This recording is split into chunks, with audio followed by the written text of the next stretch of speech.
So, hello ma'am, good day. My name is Soriano and I am from BSN 1A. So, for today, I am going to measure a body temperature. So, for assessment, identify patients using at least 2 identifiers according to agency policy. So, sir, can you please tell me your name and your birthday to confirm your identity? My name is Ben Shui. My birthday is January 24, 2006. Okay, sir, thank you. Reviews, patients, each electronic health record to determine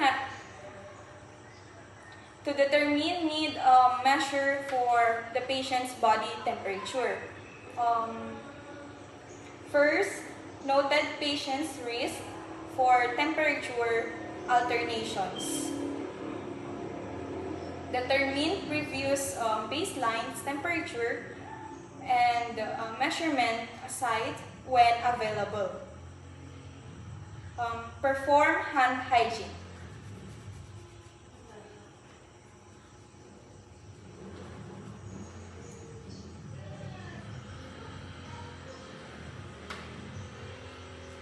Assess patients and family caregivers' health literacy. Assess for factors that influence temperature. Determine appropriate measurement site and device for patients.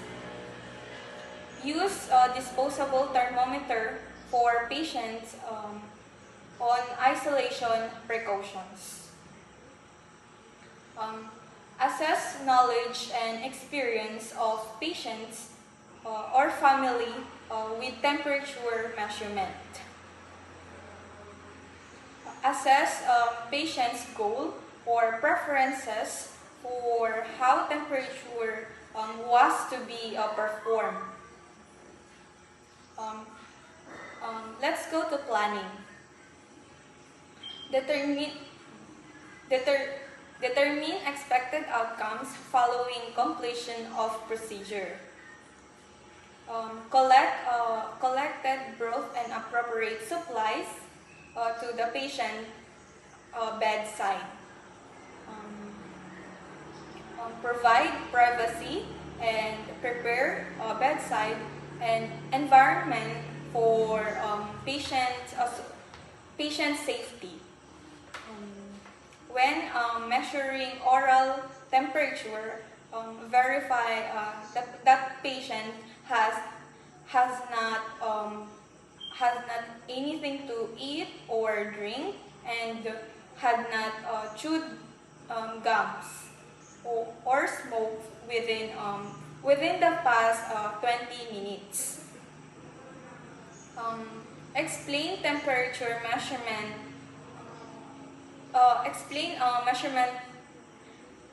Explain technique measurement.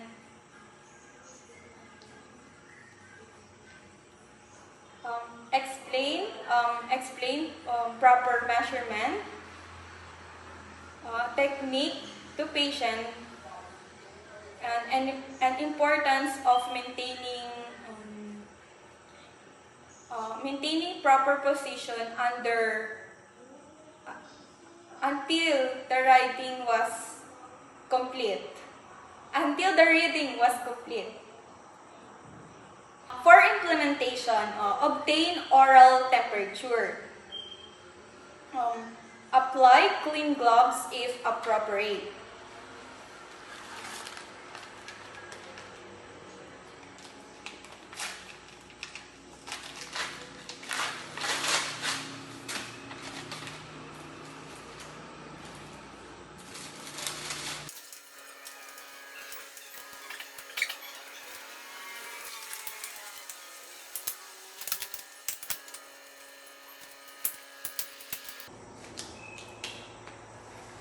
Remove the thermometer pack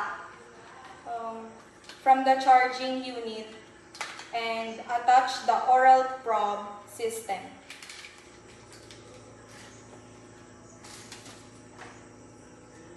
Slide a disposable plastic probe over the probe stem.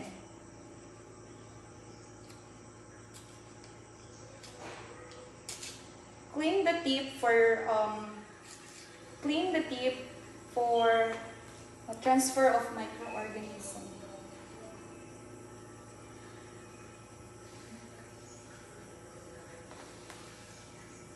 Place the probe under the patient's tongue on the posterior sublingual pocket. Ask the patient to hold the probe with their lips, and ask the patients to hold the probe with their lips closed, and ask the patients to keep from talking. To refrain from talking.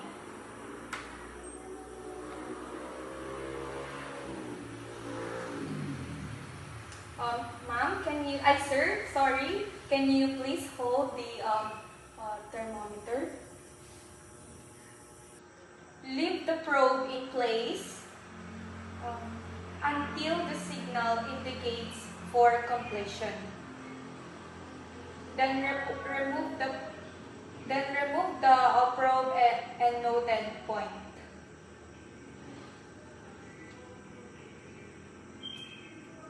So your reading, sir, is 36.5 and it indicates as normal. Dispose of the probe cover appropriately and return the probe stem to their proper storage position.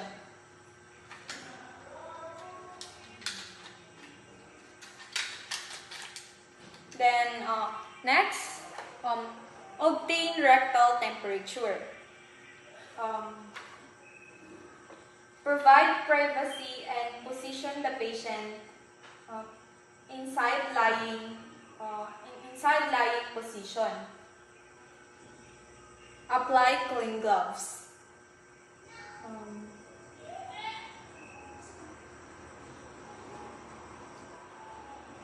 So assume that this is the rectal.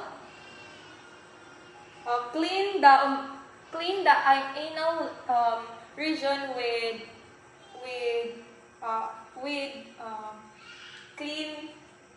clean the anal region if necessary.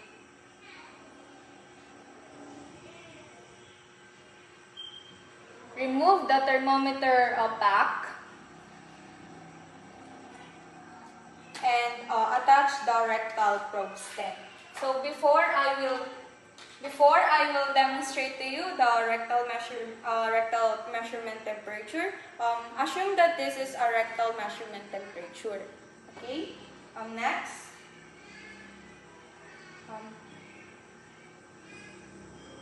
Apply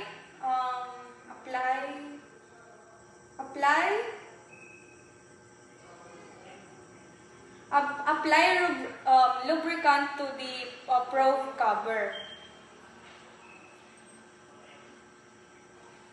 Insert the thermometer into the anus, direction of the umbilicus.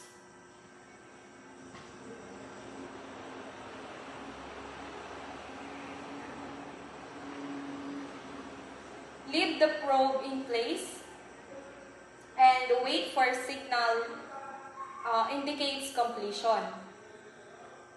Then remove the probe and note reading.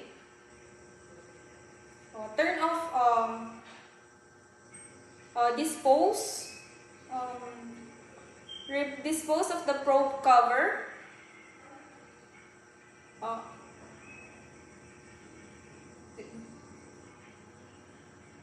Dispose the probe cover and perform perineal hygiene as needed.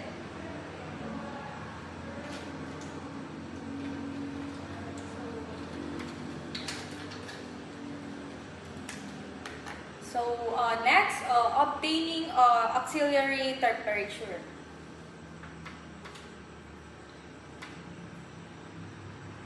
Provide privacy and position the patient in a supine or sitting position.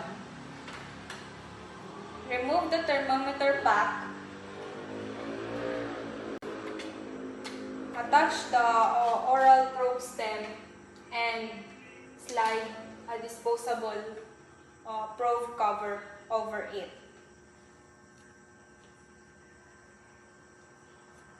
Inspect the axilla for skin lesion or excessive perspiration.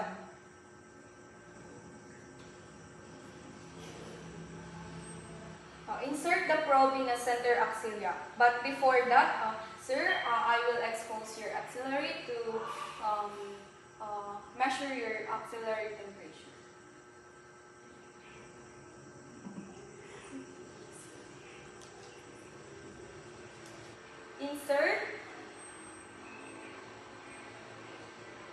Insert the probe into the center of axilla. Leave the probe in place. Waiting the signal indicates completion. Then remove the probe and note the reading.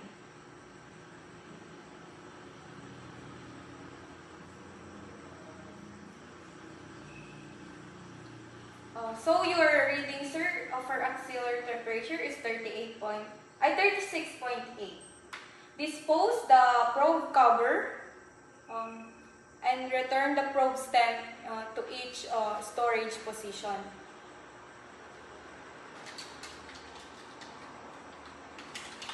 Next, let's go to the tympanic temperature.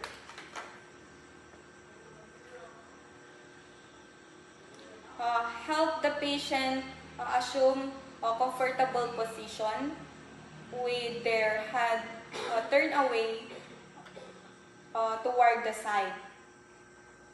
Inspect the ear canal for cerumen.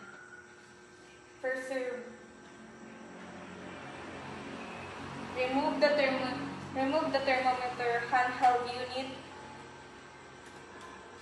to the marching base. So, slide a disposable speculum cover toward the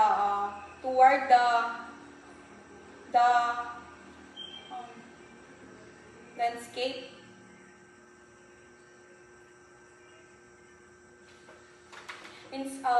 Inspect the speculum to the ear canal according to manufacturer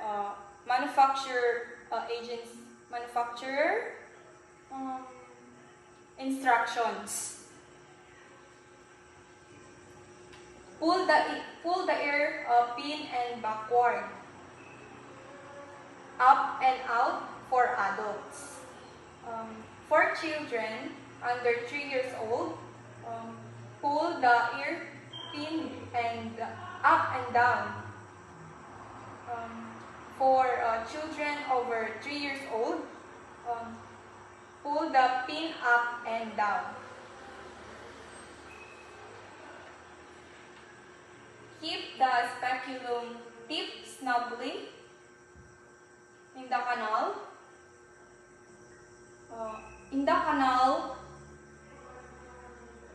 Went toward the nose.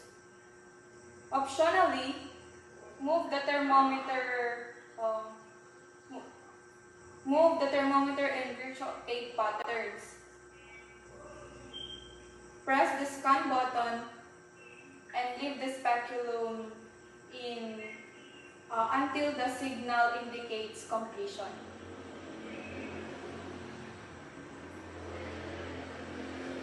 Remove the speculum and note for the temperature reading. Dispose of probe cover and return the handheld unit to the thermometer base.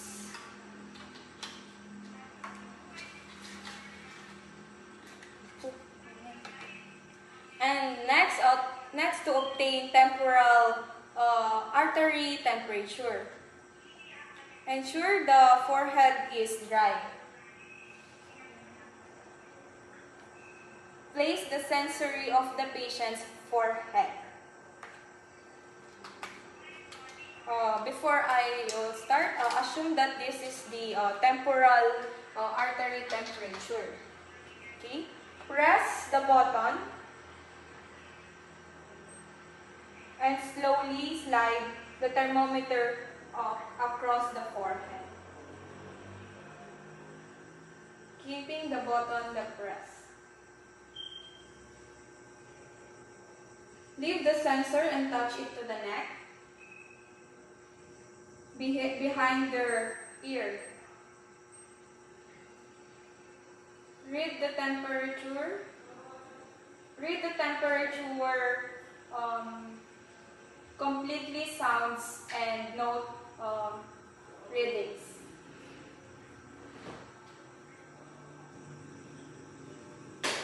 So clean the sensor with alcohol swab.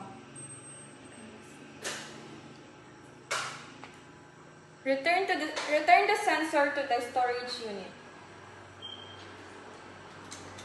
and perform hand hygiene.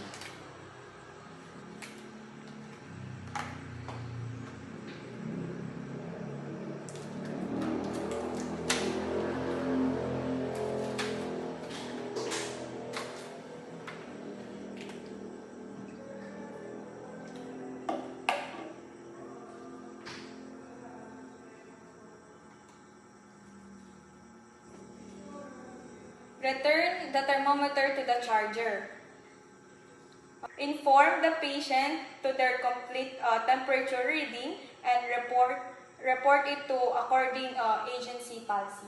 So your temperature is normal, sir. Don't worry about it.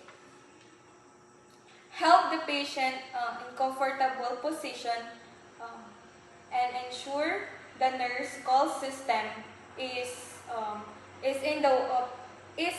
accessible within the patient reach. Raise side rails and lower the bed in lowest position, locking into position. Remove and dispose of all supplies in appropriate receptacle. And perform hand hygiene. For the evaluation, when assessing temperature for the first time, establish temperature baseline when it was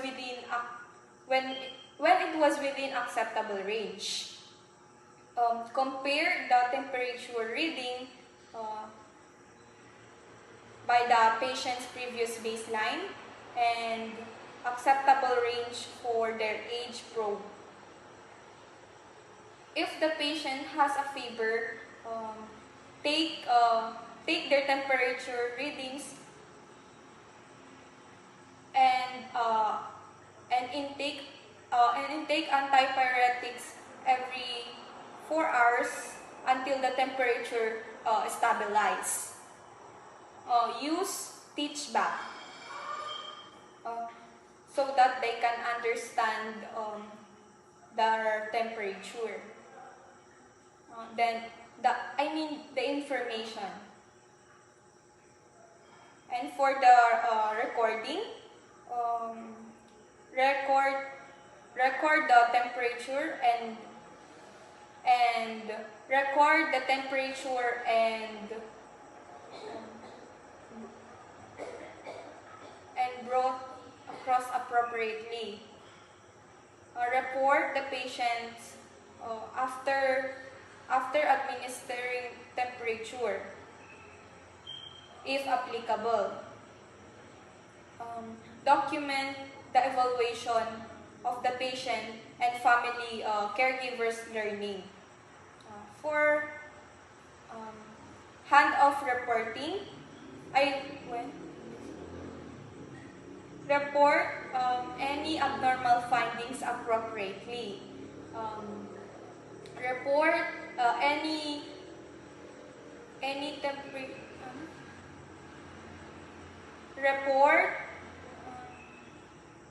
report